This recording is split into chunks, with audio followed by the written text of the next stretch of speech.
Question 33, calculate the percentage of nitrogen in 4 important fertilisers. इसके लिए हम एक फार्मूला यूज़ करेंगे परसेंटेज फाइंड करने के लिए। Percentage of element is equal to mass of element divided bye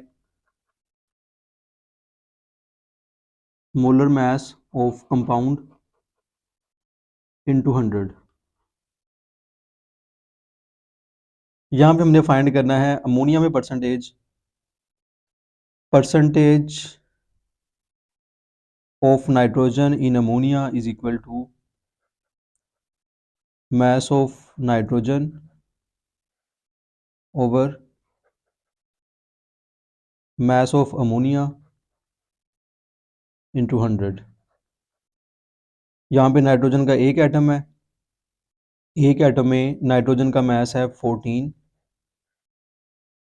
ammonia का molar mass 14 + 3 is equal to 17 gram per mole, divide by 17 multiplied by 100। तो नाइट्रोजन की परसेंटेज आएगी इसमें 82.35%। यूरिया में नाइट्रोजन की परसेंटेज ऑफ नाइट्रोजन, अब मैं formula नहीं लिखूंगा, मैं डायरेक्ट वैल्यूज लिखूंगा इनकी। Molar mass of urea 14 + 2 + 12, oxygen 16, nitrogen 14, hydrogen 2 is equal to 60 gram per mole. यहाँ पे नाइट्रोजन के दो एटम्स हैं, दो का मास 28/60 इंटू 100, यह आएगा 46.67%। अमोनियम नाइट्रेट में नाइट्रोजन की percentage of nitrogen is equal to, यहाँ पे नाइट्रोजन के दो एटम्स हैं 28 ओवर इसका मोलर मास 14 + 4 + 14 + 64,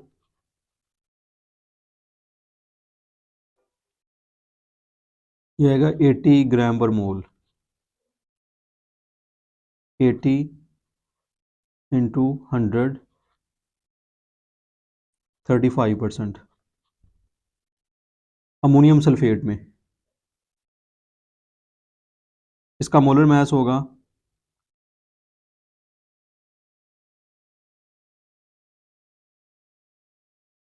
नाइट्रोजन के दो एटम्स हैं 28, हाइड्रोजन के 8 एटम्स हैं 8, सल्फर 32, ऑक्सीजन 64, यह आएगा 132 ग्राम per mole. Percentage of nitrogen के दो एटम्स हैं 28 ओवर 132 इंटू 100, नाइट्रोजन की परसेंटेज आएगी 21.21%। Question 34, calculate the percentage of nitrogen and phosphorus in each of the following. हर एक में हमने नाइट्रोजन और फास्फोरस की परसेंटेज फाइंड करनी है। फार्मूला वही रिपीट करेंगे। फार्मूला है percentage of an element is equal to mass of element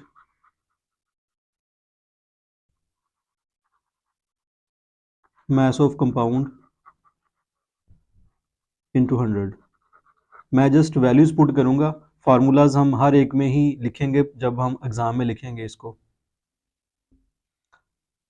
ammonium di hydrogen phosphate में नाइट्रोजन की परसेंटेज ऑफ नाइट्रोजन, पहले इसका मैं मोलर मास लिखता हूँ इधर। नाइट्रोजन का एक एटम 14, हाइड्रोजन के 6 एटम है 6, फास्फोरस 31, ऑक्सीजन 64, ये आएगा 115 ग्राम्स पर मोल। परसेंटेज ऑफ नाइट्रोजन, एक एटम है 14 ओवर 115 इंटू 100, नाइट्रोजन की परसेंटेज आएगी 12.17%। Percentage of phosphorus, mass of phosphorus 31 over 115 into 100,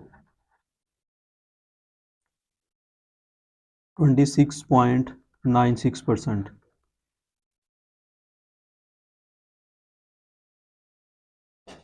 di ammonium hydrogen phosphate में नाइट्रोजन की परसेंटेज,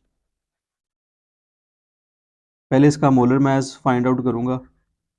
नाइट्रोजन के 2 एटम्स हैं 28, हाइड्रोजन के 9 एटम्स हैं 9, फास्फोरस का एक एटम है 31, ऑक्सीजन के 4 एटम्स हैं 64, ये आएगा 132 ग्राम पर मोल। नाइट्रोजन का मास, चूँकि नाइट्रोजन के 2 एटम है 28 ओवर 132 इंटू 100, परसेंटेज आएगी इसकी 21.21%। परसेंटेज ऑफ फास्फोरस, फास्फोरस का एक एटम है 31 ओवर 132 इंटू 100, फास्फोरस की परसेंटेज आएगी 23.35%।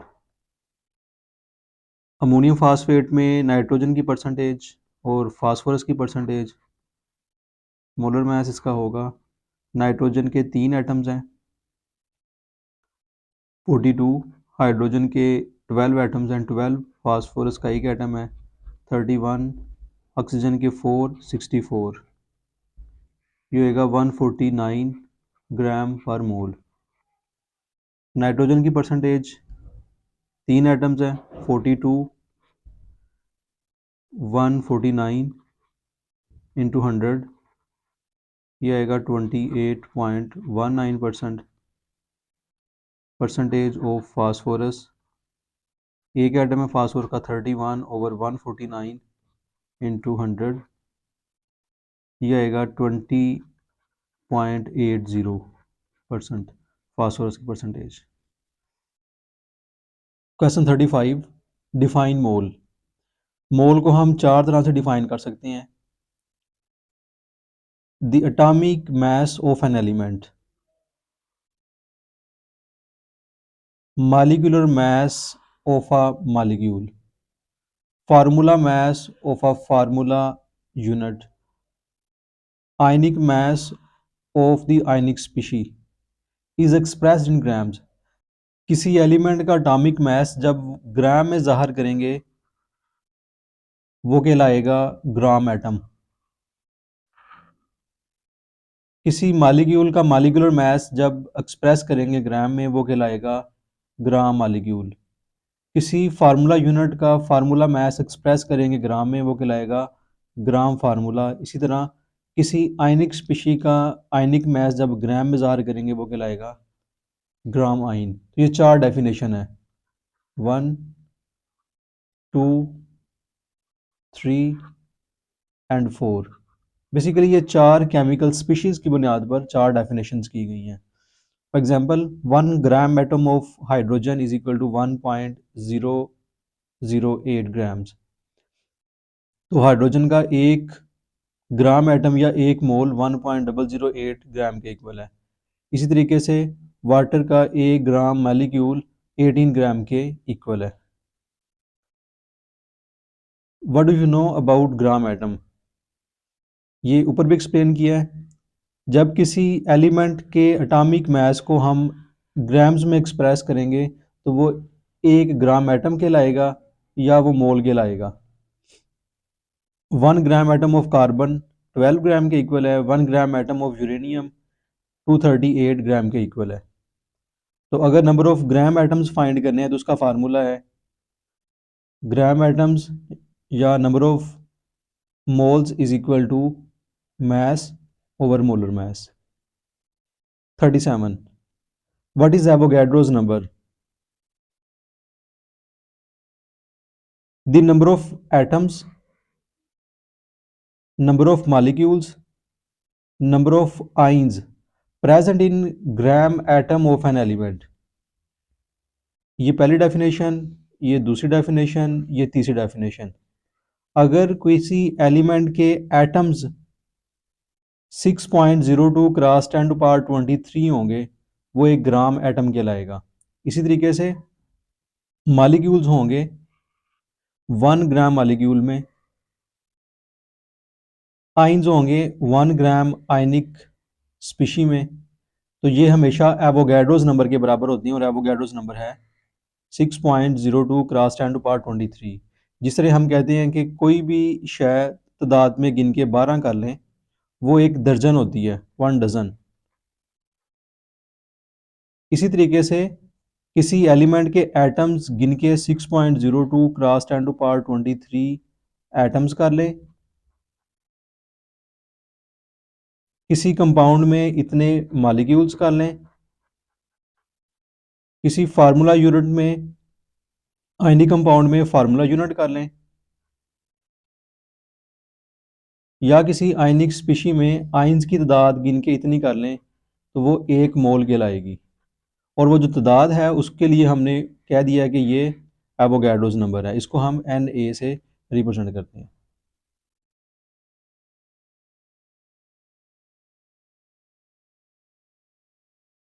38. How Avogadro's number is related to masses of chemical substances. यहाँ पे एक जनरल फार्मूला ज़हन में रखना है। Number of particles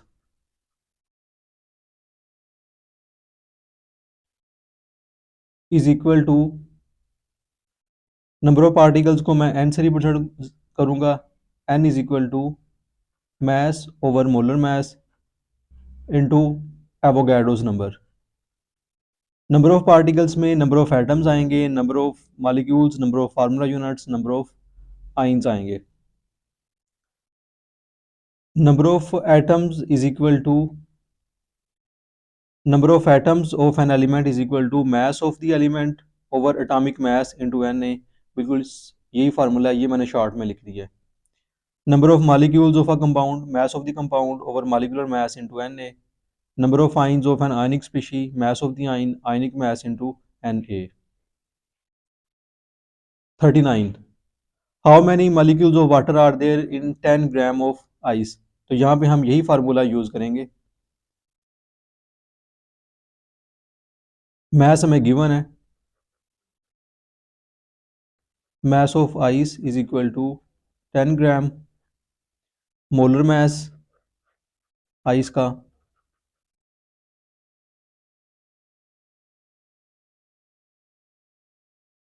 18 gram per मोल। हमने नंबर ऑफ मॉलिक्यूल्स फाइंड करने हैं।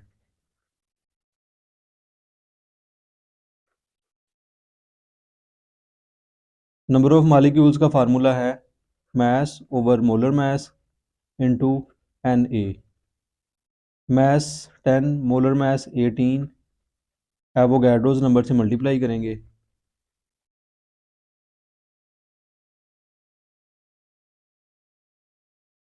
Three 3.34 cross 10 to power 23 molecules.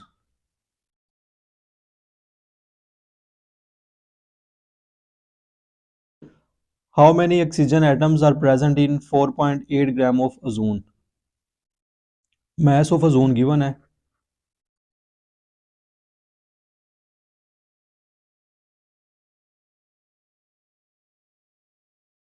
Four point eight gram. Molar mass ozone का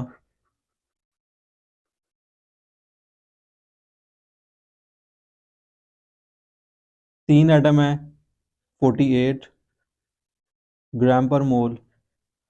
ऑक्सीजन एटम्स फाइंड करने हैं। नंबर ऑफ ऑक्सीजन एटम्स, इसके लिए फार्मूला है number of oxygen atoms is equal to mass over molar mass into Avogadro's number. चूंकि ozone में oxygen के 3 atoms हैं, तो इसको 3 से मल्टीप्लाई करेंगे। 3 cross 4.8 into Avogadro's number.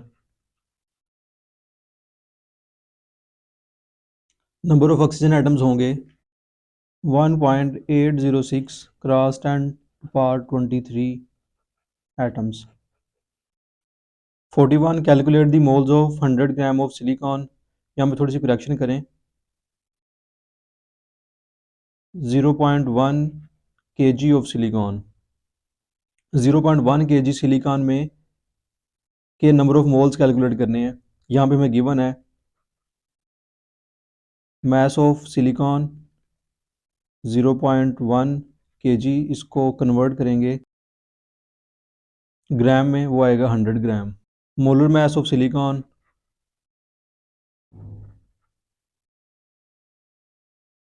Is equal to 28.086 gram per mole. Number of moles यहाँ पे कैलकुलेट करने हैं।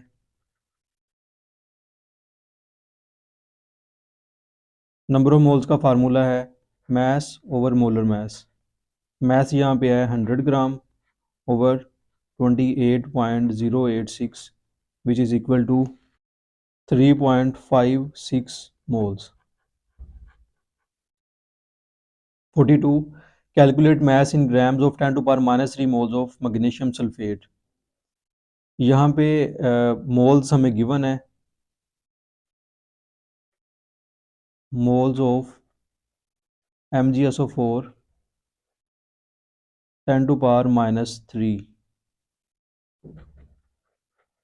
इसका मोलर मास है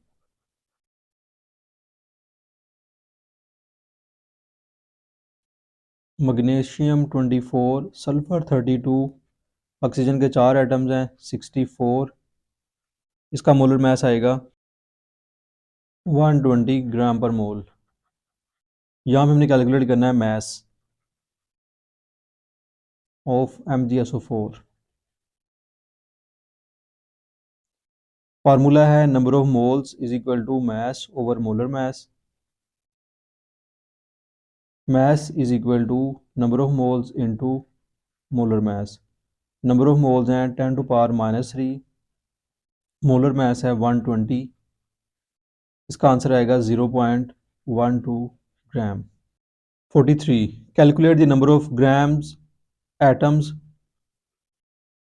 of sodium when its mass is 0.1 ग्राम। हमने यहाँ पे कैलकुलेट करने हैं number of gram atoms.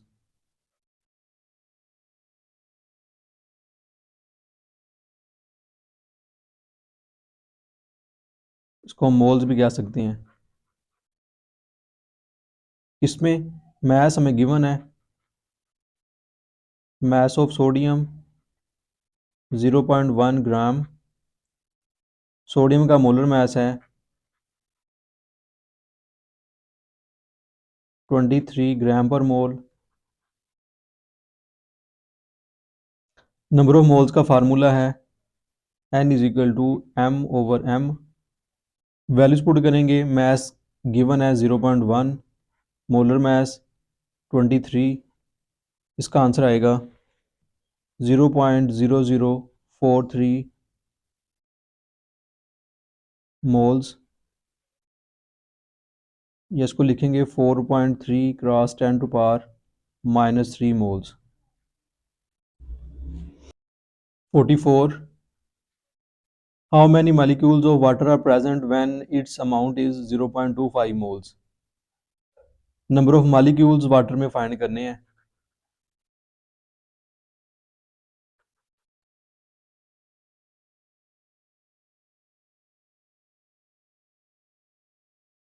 When its amount is, moles given है, number of moles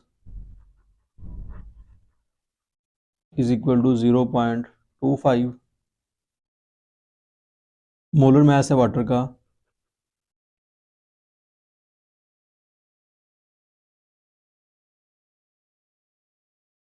18 gram per mole. Number of molecules का फार्मूला है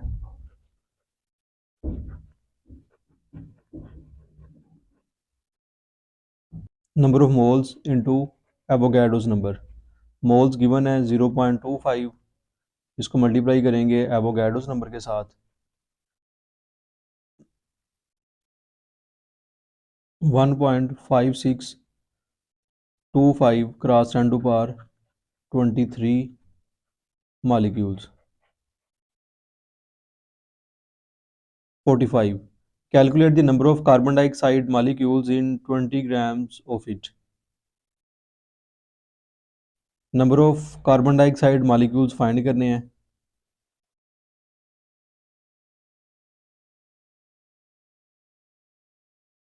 इसमें मैस हमें गिवन है, mass of carbon dioxide 20 gram, molar mass है इसका 12 plus 32 44 gram per mole. Number of molecules का formula है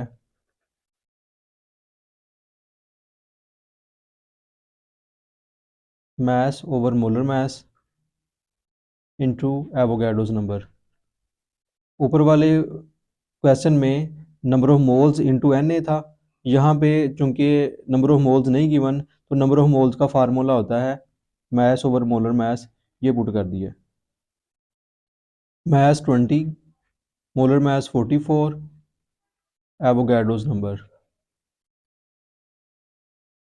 number of carbon dioxide molecules होंगे 2.73 cross 10 to power 23 molecules.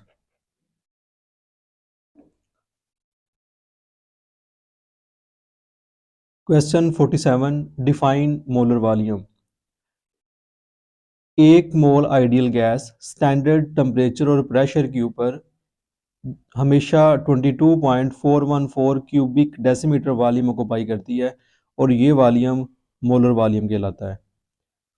1 mole of any gas ideal gas at STP occupies a volume of 22.414 cubic decimeter. This volume is called molar volume and it is true only when the gas is ideal. अब ये use हम क्यों करते हैं? It is used to convert number of moles of a gas into its volume using the relation. अगर हमें gas के moles या मास गिवन हो, मोलर वॉल्यूम से मल्टीप्लाई करेंगे तो हमें गैस का वॉल्यूम पता लग जाएगा। 48. Magnesium atom is twice heavier than that of carbon atom. Comment. Atomic mass of magnesium is 24 mu. Magnesium का एक एटम 24 mu मास रखता है, जबकि कार्बन का एक एटम का मास 12 AMU है। तो यहाँ से हम देख सकते हैं मैग्नीशियम का एक एटम कार्बन के एक एटम से डबल है, 2 गुना भारी है। Hence magnesium atom is twice heavier than that of carbon atom. 49. 2 grams of hydrogen, 16 grams of CH4 and 44 grams of carbon dioxide occupy separately the volumes of 22.414 cubic decimeter. Although the sizes and masses of molecules of three gases are very different from each other. Justify it. Question में ये कहा है कि hydrogen का मास 2 ग्राम है, methane का 16 grams, carbon dioxide का 44 ग्राम, लेकिन तीनों सेपरेटली सेम वॉल्यूम ऑक्यूपाई करते हैं। ऐसा क्यों है, इसको जस्टिफाई करना है। क्या इनका जो साइज और मास है मॉलिक्यूल्स का वो तो डिफरेंट है, लेकिन सेम वॉल्यूम कैसे ऑक्यूपाई कर सकते हैं? तो मोलर वॉल्यूम है कोई भी जो आइडियल गैस है वो स्टैंडर्ड टेम्परेचर और प्रेशर के ऊपर सेम वॉल्यूम ऑक्यूपाई करती है। 2 ग्राम ऑफ हाइड्रोजन ये 1 मोल है और 1 मोल में एवोगैड्रोस नंबर के बराबर मॉलिक्यूल्स होते हैं और वो इतना वॉल्यूम ऑक्यूपाई करती है। Same case with methane and carbon dioxide. According to the concept of molar volume, 1 mole of any gas at STP occupies a volume of 22.414 cubic decimeter.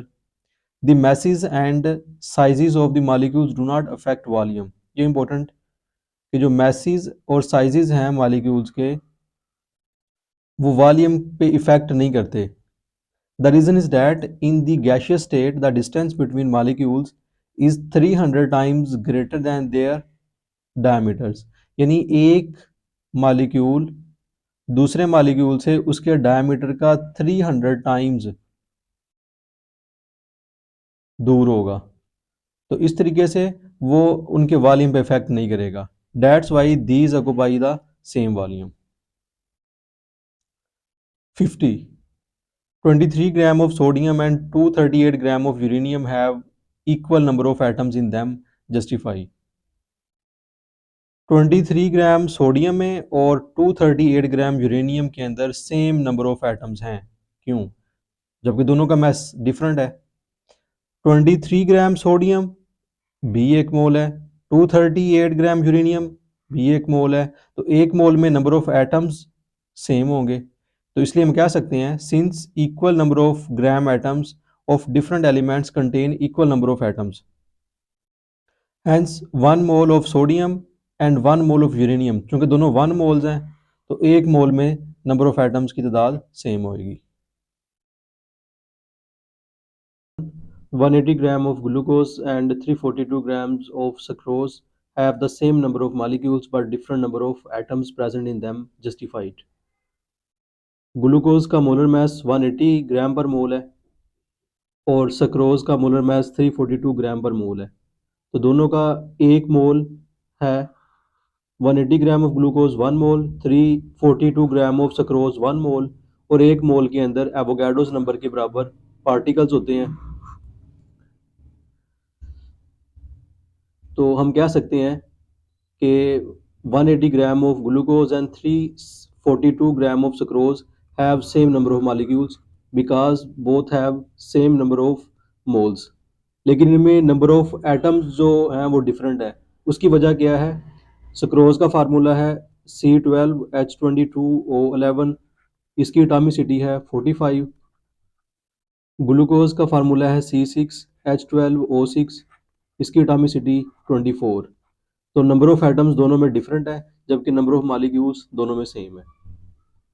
52 4.9 gram of H2SO4 when completely ionized in water have equal number of positive and negative charges,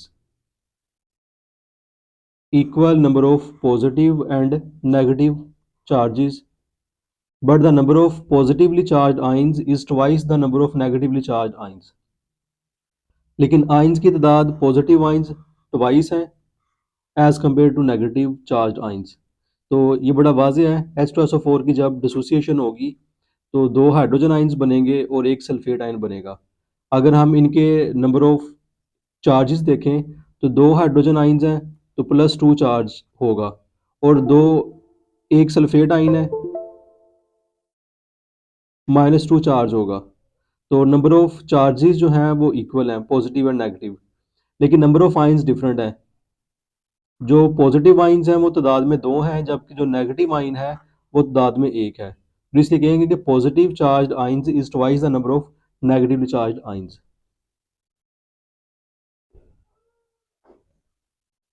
53 1 milligram of K2CrO4 has thrice the number of ions than number of formula units when ionized in water, justified। K2CrO4 जब water में ionise होगा तो 2 के positive ions बनेंगे और 1 CrO4 2 negative ion बनेगा।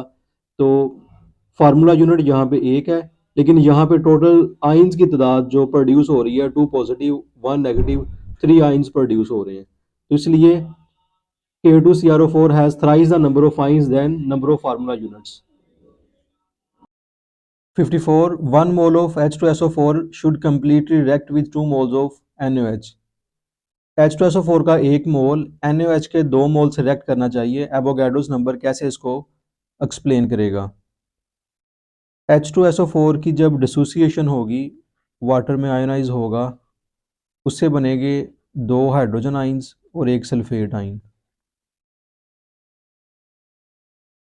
ऐसे ही NaOH जब डिसोसिएट होगा उससे बनेगा 1 सोडियम आइन और 1 हाइड्रोक्सल आइन। चूंकि यहाँ पे हाइड्रोजन आइंस 2 हैं तो 2 हाइड्रोक्सल आइंस चाहिए उसको कंप्लीट न्यूट्रलाइजेशन के लिए। 2H positive ions, 2OH negative ions, 2 water molecules produce करेंगे। तो हम कह सकते हैं 2 Avogadro's number of hydrogen ions are required to completely neutralize 2 Avogadro's number of hydroxyl ions to produce 2 moles of water. तो इस तरह H2SO4 का 1 मोल NaOH के 2 मोल से completely react करेगा.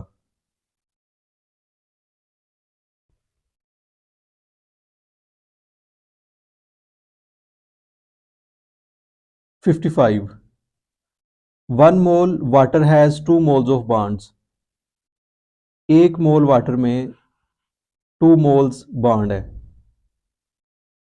इसमें 3 मोल्स ऑफ एटम्स हैं, 10 मोल्स ऑफ इलेक्ट्रॉन्स हैं, 28 moles of total fundamental particles हैं.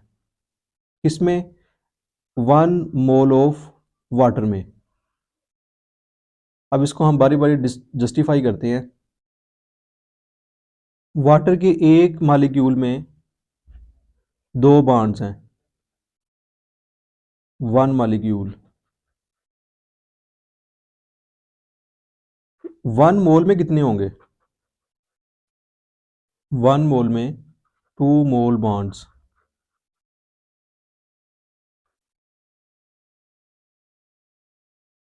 3 मोल्स ऑफ एटम्स. एक मॉलिक्यूल में 3 एटम्स हैं. एक मोल के अंदर 3 मोल एटम्स होंगे.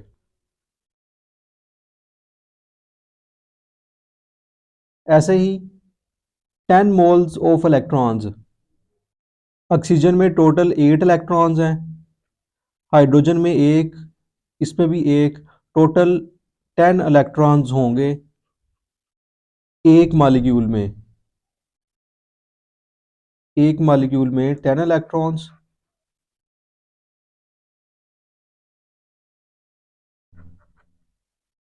एक मोल में 10 मोल इलेक्ट्रॉन्स.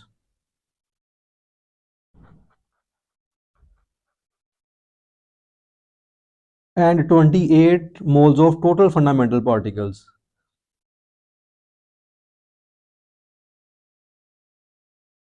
ऑक्सीजन में 8 electrons, 8 protons, 8 neutrons.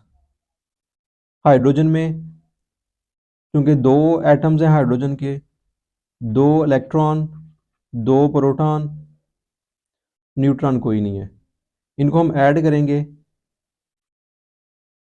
24 total fundamental particles. Hydrogen में टोटल 4 फंडामेंटल पार्टिकल्स. इन दोनों को सम अप करेंगे तो ये आएगा 28. तो एक मॉलिक्यूल में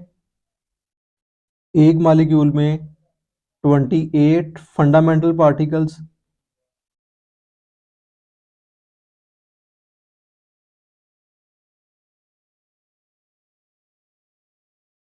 और एक मोल के अंदर 28 मोल्स फंडामेंटल पार्टिकल्स होंगे.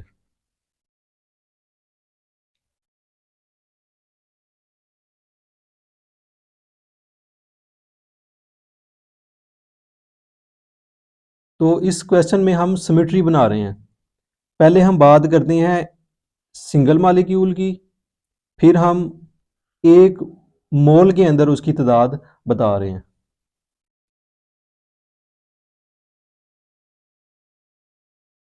(56) N2 and CO have same number of electrons, protons and neutrons. Justified. बड़ा सिंपल है. नाइट्रोजन एटम में 7 प्रोटॉन्स हैं, 7 इलेक्ट्रॉन्स हैं, 7 न्यूट्रॉन्स हैं. दूसरे एटम में भी सेम ऐसे ही होंगे. तो नाइट्रोजन मॉलिक्यूल में इनको सम करेंगे 14 इलेक्ट्रॉन्स, 14 प्रोटॉन्स, 14 न्यूट्रॉन्स. कार्बन में 6 neutrons, 6 electrons, 6 protons, 6 neutrons. Oxygen में 8 इलेक्ट्रॉन्स, 8 प्रोटॉन्स, 8 न्यूट्रॉन्स. इनको सम करेंगे तो आप देख सकते हैं कि कार्बन मोनोऑक्साइड और नाइट्रोजन दोनों में नंबर ऑफ पार्टिकल्स सेम है. Same electron, same proton, same neutrons.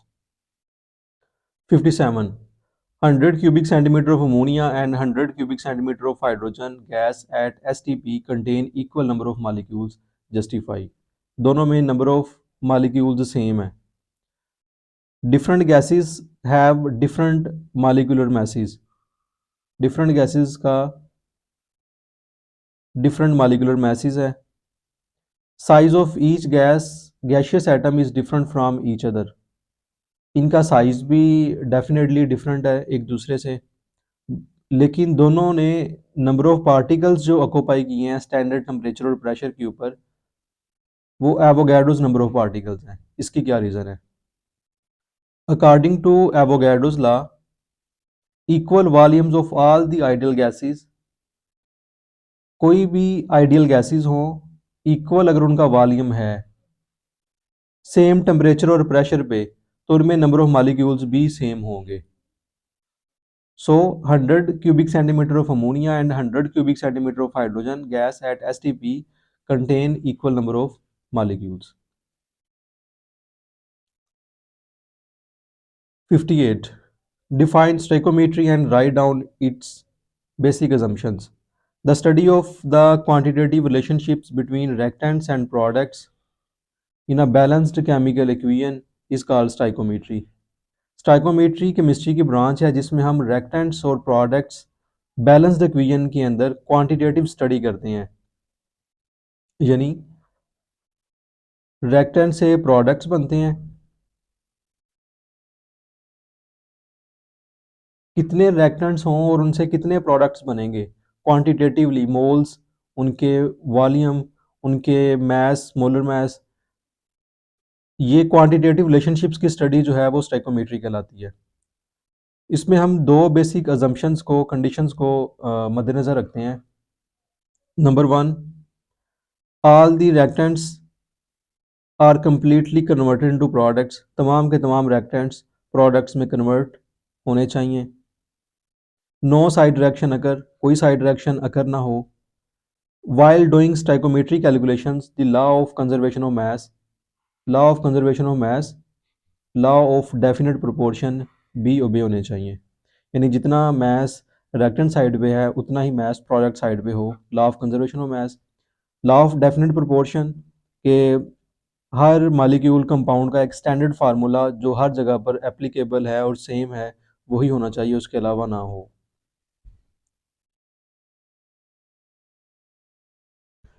59. By using a balanced chemical equation, what type of relationships can be studied? एक बैलेंस्ड केमिकल इक्वेशन को यूज़ करते हुए कौन से रिलेशनशिप्स हम स्टडी कर सकते हैं? तो तीन रिलेशनशिप्स हम स्टडी कर सकते हैं by stoichiometry. Number one, mass mass relationship. अगर हमें रिएक्टेंट्स का मैस पता है तो हम प्रोडक्ट्स का मैस पता कर सकते हैं, प्रोडक्ट से रिएक्टेंट्स का भी कर सकते हैं। मैस मोल रिलेशनशिप, अगर रिएक्टेंट्स के मैस पता है प्रोडक्ट के मोल्स मालूम कर सकते हैं, अगर प्रोडक्ट का मैस पता है तो रिएक्टेंट के मोल्स पर फाइंड आउट कर सकते हैं। मैस वॉल्यूम रिलेशनशिप, रिएक्टेंट के मैस से प्रोडक्ट्स का वॉल्यूम या प्रोडक्ट के मैस से रिएक्टेंट का वॉल्यूम फाइंड आउट किया जा सकता है। तो ये तीन रिलेशन हम स्टडी करते हैं। 60. Law of conservation of mass has to be obeyed during stoichiometry calculations, give reason. Law of conservation of mass को ज़रूर ओबे होना चाहिए स्टाइकोमेट्री कैलकुलेशन में, क्यों, वजह क्या है? Stoichiometry calculations are based on balanced chemical equation. Stoichiometry calculations हम बैलेंस्ड केमिकल इक्वेशन से लेते हैं, and equation is balanced, equation सिर्फ तब बैलेंस होगी जब law of conservation of mass obey किया गया हो। According to law of conservation of mass, the amount of each element is conserved in a chemical reaction. जैसे 12 ग्राम कार्बन 32 ग्राम ऑक्सीजन से react करके 44 ग्राम कार्बन डाइऑक्साइड प्रोड्यूस होगी, तो reactant side पे जो मास टोटल है वो 44 ग्राम है, प्रोडक्ट पे भी 44 है। तो इस तरह law of conservation of mass का ओबे होना ज़रूरी है। Stoichiometry calculations are related with the amounts of reactants and products in a balanced chemical equation. Stoichiometry calculations relate करती हैं अमाउंट ऑफ रिएक्टेंट से एंड प्रोडक्ट से बैलेंस्ड केमिकल इक्वेशन में, hence law of conservation of mass has to be obeyed during stoichiometry calculations. 61. What is limiting reactant? How does it control the amount quantity of product formed? Explain with 3 examples. Yeah, a limiting reactant controls the amount of reactant consumed in a chemical reaction. Comment the statement. Limiting reactant क्या है? एक reaction में एक से ज़्यादा reactants use किए जाते हैं, तो वो रिएक्टेंट जो पहले कंज्यूम हो जाता है वो लिमिटिंग रिएक्टेंट कहलाता है। जैसे ही वो कंज्यूम होगा तभी रिएक्शन स्टॉप कर जाएगा और प्रोडक्ट के बनने को कंट्रोल करेगा। The reactant which controls the amount of product formed, ऐसा रिएक्टेंट जो प्रोडक्ट्स की अमाउंट को कंट्रोल करता है किसी केमिकल रिएक्शन में, किस वजह से? Due to its smaller amount, अपनी स्मॉलर अमाउंट की वजह से, is called limiting reactant. Amount of product formed is controlled by limiting reactant. Limiting reactant product की अमाउंट को कैसे कंट्रोल करता है? Limiting reactant controls the amount of product formed by consuming earlier, क्योंकि ये पहले कंज्यूम हो जाता है इसलिए जैसे ही कंज्यूम होगा उसी वक्त रिएक्शन स्टॉप कर जाएगा। Limiting reactant is taken in smaller amount stoichiometrically, which is always consumed earlier, जो हमेशा पहले कंज्यूम हो जाएगा, and hence is responsible to stop the reaction, और reaction को stop करने का जिम्मेदार होगा। Therefore, amount of product formed is controlled by the limiting reactant. For example, water की फॉर्मेशन की एग्जांपल दी है, इसमें हाइड्रोजन के 4 ग्राम है, ऑक्सीजन 64 ग्राम्स है। अब इनमें से लिमिटिंग रिएक्टेंट कौन सा है ये फाइंड करना है। तो लिमिटिंग रिएक्टेंट फाइंड करने के 3 स्टेप्स हैं। नंबर 1, गिवन मैस को मोल्स में कन्वर्ट करना। हाइड्रोजन का मैस गिवन है यहाँ पे 4 ग्राम, ऑक्सीजन का मैस गिवन है 64 ग्राम। इसके मोल्स बनेंगे 4/2, 2 मोल्स। ऑक्सीजन के मोल्स बनेंगे 64/32, 2 मोल्स। दोनों के 2 मोल्स हैं। सेकंड स्टेप, हर रिएक्टेंट से देखना है कितना प्रोडक्ट बन रहा है। हम हाइड्रोजन और वाटर को कंपेयर करेंगे। यहाँ पे इक्वेशन को देखें तो according to balanced equation 2 moles hydrogen के 2 मोल्स वाटर प्रोड्यूस कर रहे हैं।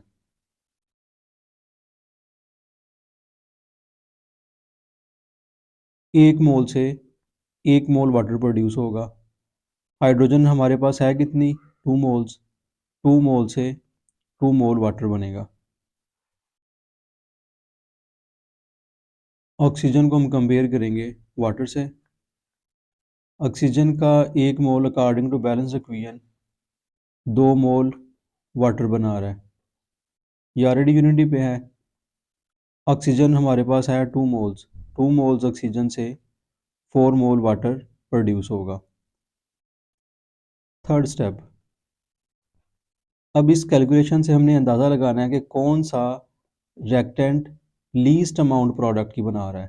तो यहाँ पे हाइड्रोजन के 2 मोल्स वाटर के 2 मोल प्रोड्यूस कर रहे हैं और यहाँ पे ऑक्सीजन के 2 मोल्स वाटर के 4 मोल्स प्रोड्यूस कर रहे हैं।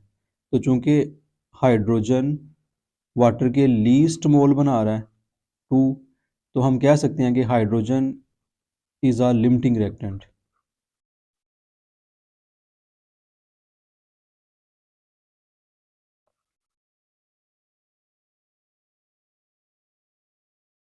To list steps involve to identify the limiting reactant. तो 3 स्टेप्स जो हमने अभी किए हैं उन्हीं 3 स्टेप से हम लिमिटिंग रिएक्टेंट की डिटर्मिनेशन करते हैं, आइडेंटिफिकेशन करते हैं। Number 1, calculate the number of moles from the given amount of reactant. हमें मैस गिवन था, इससे हमने मोल्स बना लिए। Number 2, find out the number of moles of product with the help of a balanced chemical equation.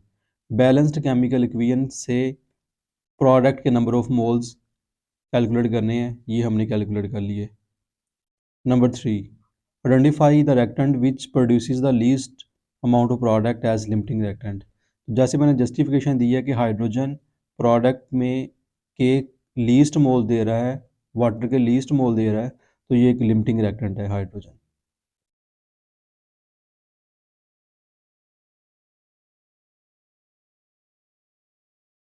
63 11 gram of carbon is reacted with 32 gram of oxygen to give carbon dioxide. Which one is limiting reactant? Equation है reaction की, carbon plus oxygen carbon dioxide की production होगी। इसमें carbon के moles हैं 11/12 is equal to 0.9। Oxygen के moles हैं 1। चूँकि carbon less number of moles में है, as carbon has less number of moles, so it is a limiting reactant. 64 concept of limiting reactant is not applicable on reversible reactions. Justify. Limiting reactant का concept reversible reactions पर applicable नहीं है, क्यों? Concept of limiting reactant is not applicable to reversible reactions because they do not go to completion, क्योंकि ये कभी भी completion पे नहीं जाते, ये कभी भी complete नहीं होते। Concept of limiting reactant is applicable only when one of the reactants is consumed completely. जब कोई ना कोई एक reactant completely consume हो, तो limiting reactant का concept applicable होगा। जबकि reversible reaction में क्या होता है, products keep converting into reactants, उसमें products हमेशा reactants में convert हो रहे होती हैं। Since no reactant is consumed completely, क्योंकि कोई भी reactant मुकम्मल तौर पर consume नहीं होता, we can't apply the concept of limiting reactant in reversible reaction, इसलिए हम reversible reaction में ये concept use नहीं कर सकते। 65 many chemical reactions taking place in our surrounding involves the limiting reactants. हमारी surrounding में बहुत सारे reactions हो रहे होते हैं जिसमें limiting reactant का concept use होता है, जैसे burning of coal, burning of sui gas, rusting of iron। इन तीनों एग्जाम्पल में कार्बन, सुई गैस, मीथेन और आयरन ये कंज्यूम हो जाते हैं, ये लिमिटिंग रिएक्टेंट्स हैं, जबकि ऑक्सीजन एक्सेस रिजेंट के तौर पर मिलती है।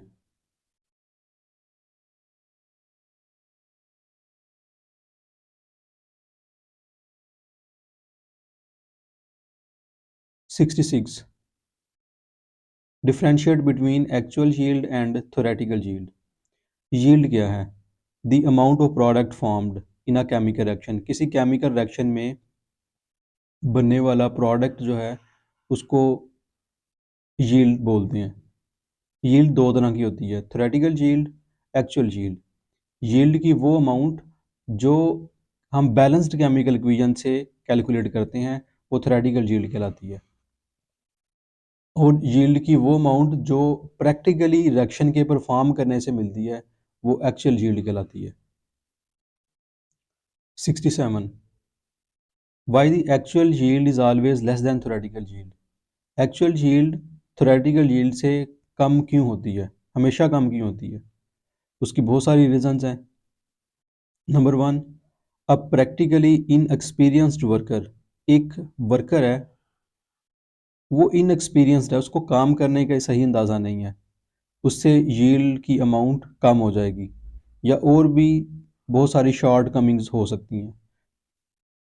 Number 2, processes like filtration, chemistry के बहुत सारे प्रोसेस हैं जिनको कंप्लीट करने के लिए एक्यूरेसी चाहिए होती है। Separation by distillation, separation by separating funnel,